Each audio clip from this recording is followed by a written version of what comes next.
de vous être déplacé aujourd'hui pour cette conférence de presse. Cela témoigne de l'intérêt que vous portez à cette affaire. Je suis Maître Calvin Job, je suis avocat au barreau de Paris au barreau du Cameroun. Je suis le conseil de M. Éric Christian Nia, dont le nom est cité dans une bande audio d'une extraordinaire des mesures qui circulent dans les réseaux sociaux depuis quelques jours.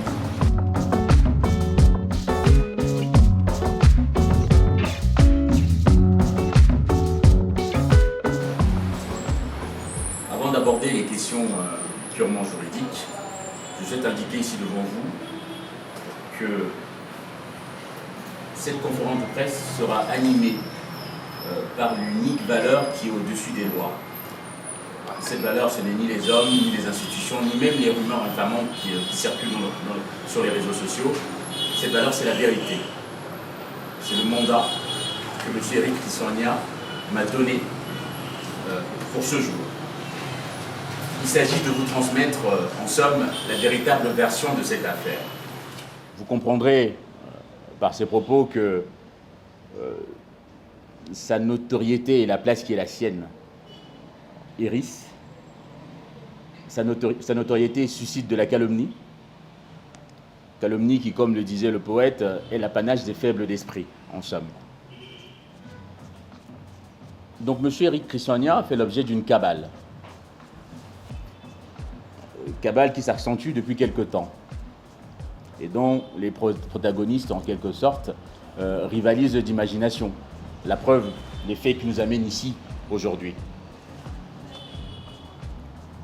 Pour ce qui est purement des éléments factuels, effectivement, ça il le reconnaît, il ne le nie pas. En 2012, il a été le speaker du mariage unissant les époux Songué. Comme avec tous ceux pour qui il fait des prestations, il conservait les contacts. Et ces échanges se limitent à bonne année, bonne fête, joyeux anniversaire, belle émission. Ça se limite à ça et rien d'autre. Rien, strictement rien d'autre. Alors, on dit souvent, nous les juristes, on dit souvent que le mariage est la principale cause de divorce. Le mariage a lieu en 2012. La séparation a lieu en 2013.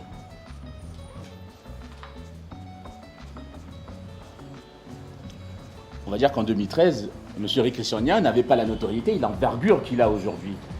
Donc il ne pouvait pas, c'était pas le bon client pour faire du buzz, en somme. Alors, qu'est-ce qui se passe? En octobre dernier, octobre 2020, M. Serge Songué contacte Éric Nia et lui dit « Attention, mon ex-compagne, alors mon épouse, parce que depuis 2013, ils sont séparés mais pas divorcés. Elle a refait sa vie d'ailleurs, hein, par la suite, vu qu'elle a eu 2 enfants après M. Songué.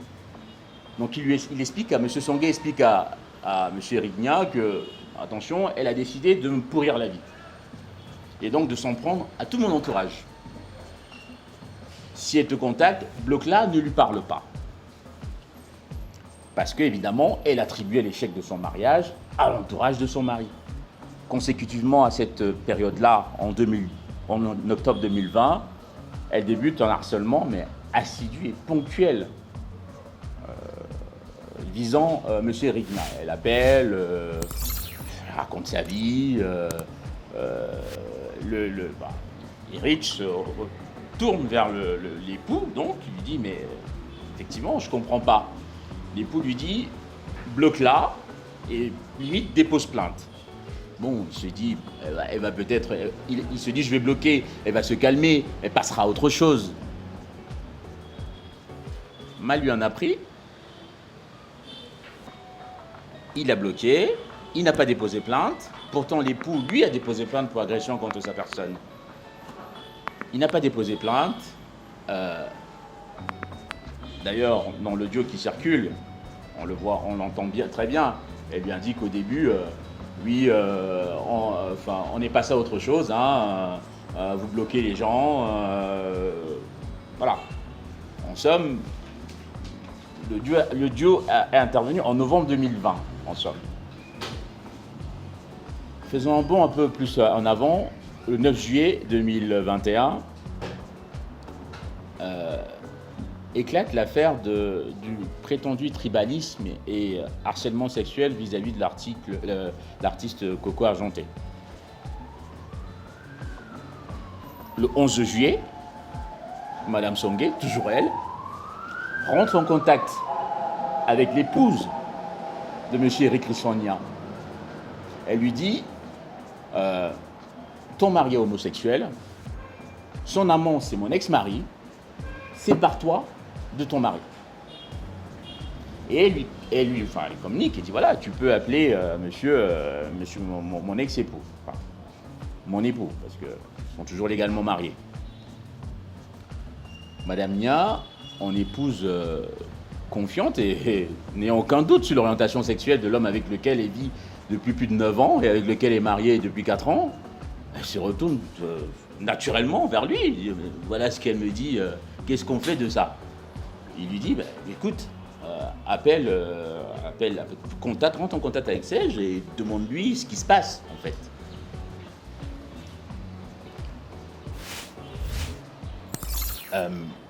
Il faut noter quand même que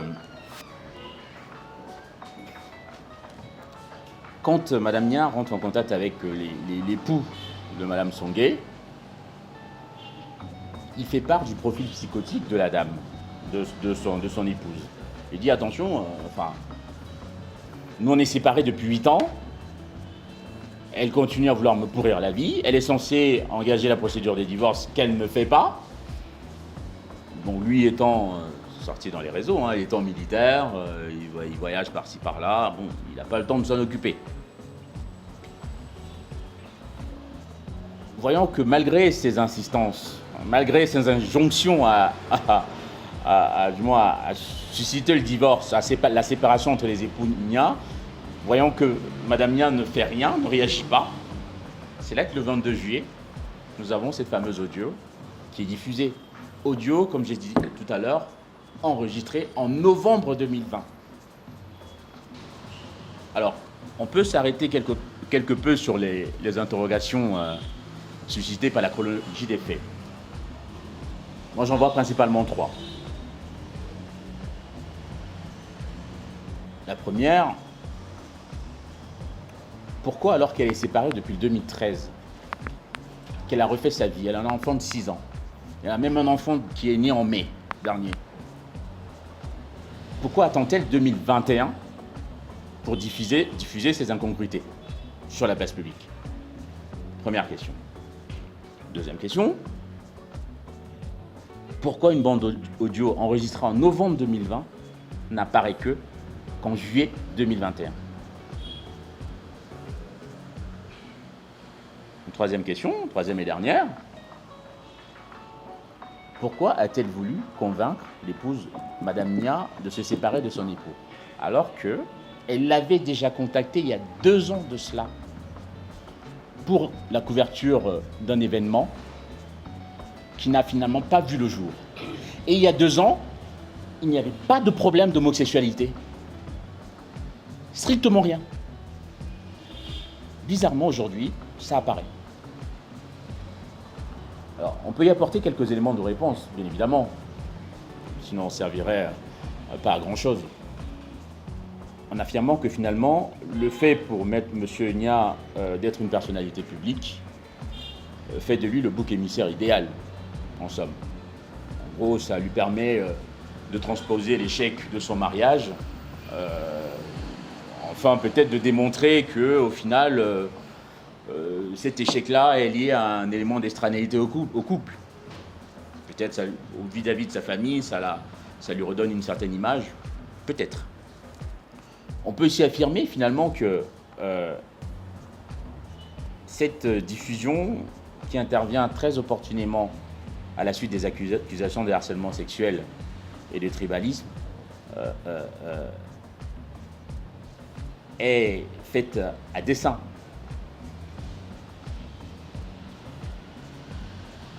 Elle est faite à dessein. Le but, c'est de pousser, d'ailleurs, comme on l'a lu, on a tous lu dans certains articles qui demandent déjà à M. Rigna de démissionner. Le but c'est ça le but, en fait, final. Il n'y a aucune autre affaire, il n'y a rien d'autre. C'est ça le véritable objectif.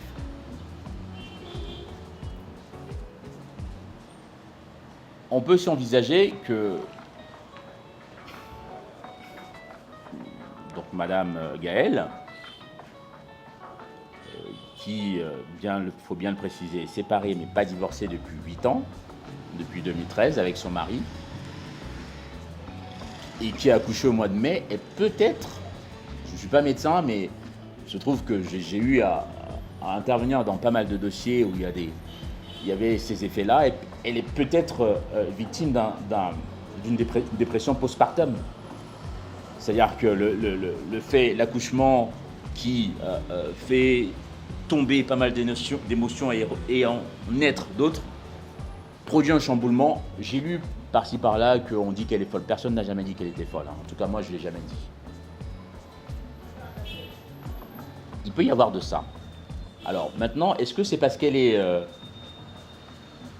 comme on dit, au 36e dessous, qu'elle peut se permettre de ternir la réputation d'un individu et de traîner la dignité d'une famille dans la boue? Autrement dit, ses souffrances et mélodies intimes ne lui donnent pas le droit de s'en prendre aux autres. Nous comprenons ses souffrances, nous les comprenons, nous y tendons même l'oreille, mais enfin, nous y tendons l'oreille parce que nous sommes animés quand même, nous sommes des êtres humains, et c'est normal. Mais nous ne saurions tolérer, ni accepter, que sous couvert de ses souffrances, elle bafoue l'honneur de notre client et de sa famille entière.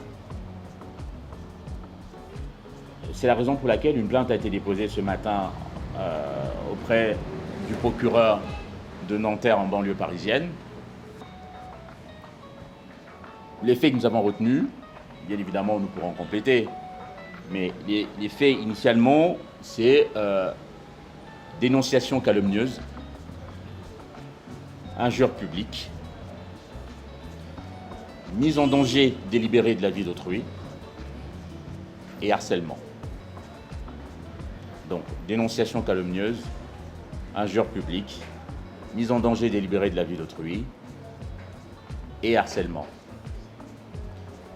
C'est l'honneur de M. Éric Christiania qui est en jeu. Et l'honneur, c'est le premier plan à rétablir quand on a été traîné dans la boue. Nous, les conseils, nous invitons également tous les acteurs du lynchage médiatique dont notre client est victime à prendre la mesure de leurs actes et des sanctions qu'ils pourraient encourir si jamais ils poursuivaient dans cette voie, malgré les éclaircissements que nous venons d'apporter. Il y a une réalité, c'est aux réseaux sociaux de s'adapter à l'honneur et à la dignité des hommes et pas l'inverse. Donc, on ne peut que déplorer que c'est, on peut les appeler comment? Ces ayatollahs de la morale publique, si on peut le dire, qui prennent otage les réseaux sociaux, viennent en fait, en quelque sorte, faire en sorte que la vie privée de chacun devienne infiniment suspecte. Et donc on peut se permettre comme ça de déverser tout le fruit de son oisiveté, tout le fruit de sa rage, de sa haine sur tout le monde, sans qu'on puisse répondre de ses actes. Je dis et je répète, M. Éric Christiania n'a rien à voir, strictement rien à voir avec les accusations fallacieuses et mensongères portées à son encontre. Et je pense que même ses détracteurs en sont pleinement conscients. Mais ils s'entêtent dans leur projet machiavélique. Et nous, face à cela, notre bouclier, ce sera la justice. Et notre glaive, le droit. Et le champ de bataille, ce sera les tribunaux. Je vous remercie de votre attention et je suis disposé à répondre à vos questions. Merci, mec. Je m'en vais vous poser la première avant de passer le lucrin à mes confrères. Il circule des captures des clans est-ce qu'aujourd'hui, vous vous êtes assuré que ces captures d'écran ont été authentifiées?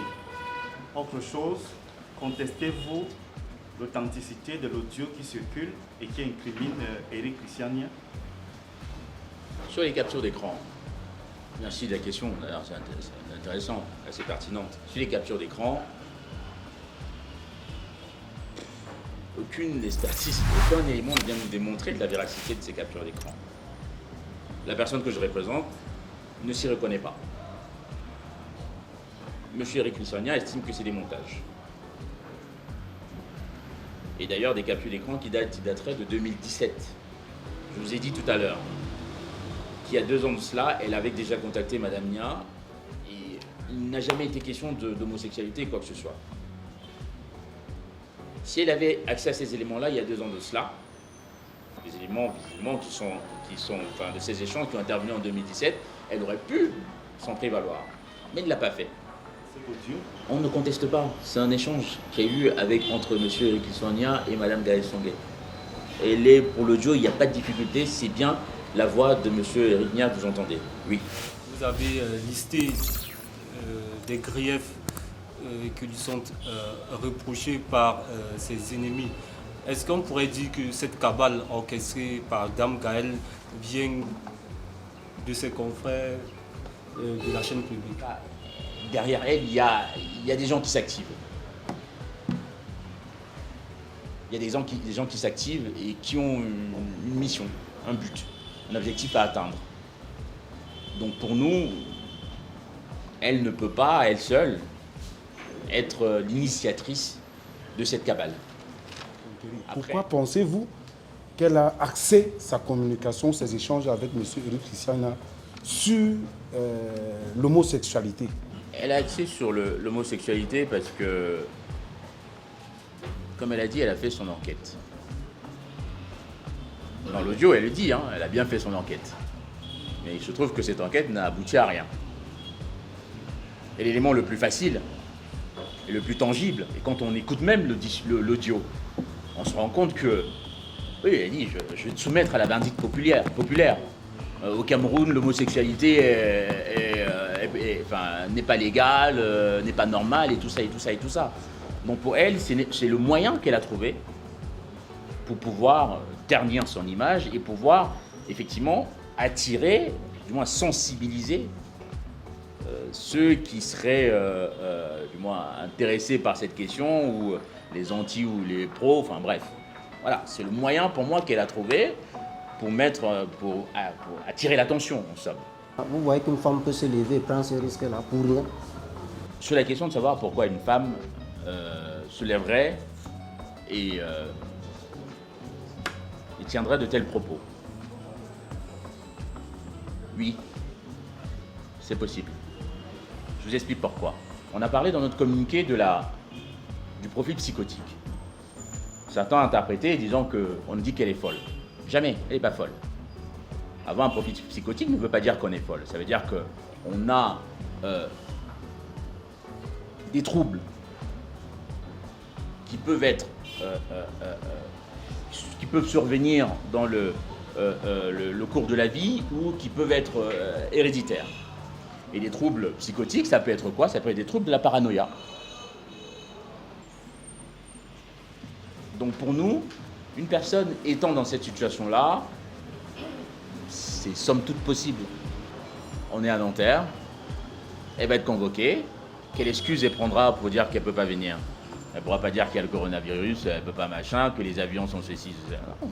Elle ne se présente pas, elle fera l'objet d'un mandat et basta. C'est plus proche et simple. Il n'y a pas, j'ai lu aussi quand même qu'il y avait une volonté de fuir, du moins de fuir les juridictions camerounaises. Non, tout le respect qu'on a avec les juridictions camerounaises, il n'y a aucune volonté de les fuir. Il y a des magistrats qui font très bien leur travail, donc, mais c'est juste une question de résidence. Elle vit dans les Hauts-de-Seine et c'est plus pratique de déposer plainte là-bas. Que retenir de cette conférence de presse? Monsieur Eric Christiania est victime d'une cabale. Une cabale par le biais de laquelle ses adversaires usent de tous les armes et subterfuges pour pouvoir atteindre leur but. Monsieur Eric Rissogna ne se reconnaît nullement et aucunément dans les propos ou les accusations qui sont faites à son encontre. Monsieur Eric Rissogna entend défendre et laver son honneur au regard de tout ce qui a été dit sur sa personne. Et nous, ses conseils, si à maître Marie-Claude et Jean aussi, nous sommes prêts à l'accompagner dans cette aventure, en somme. Et pour nous, pour moi, il serait temps qu'on passe peut-être à autre chose, parce que, en somme, il n'y a pas matière à débattre, il n'y a pas matière à s'éterniser pour des propos, sur des propos qui n'ont sur des faits et des actes qui n'ont aucune valeur probante, en somme. Et on ferait mieux de s'occuper d'autre chose que de s'attarder dessus. Voilà ce que je peux dire en résumé.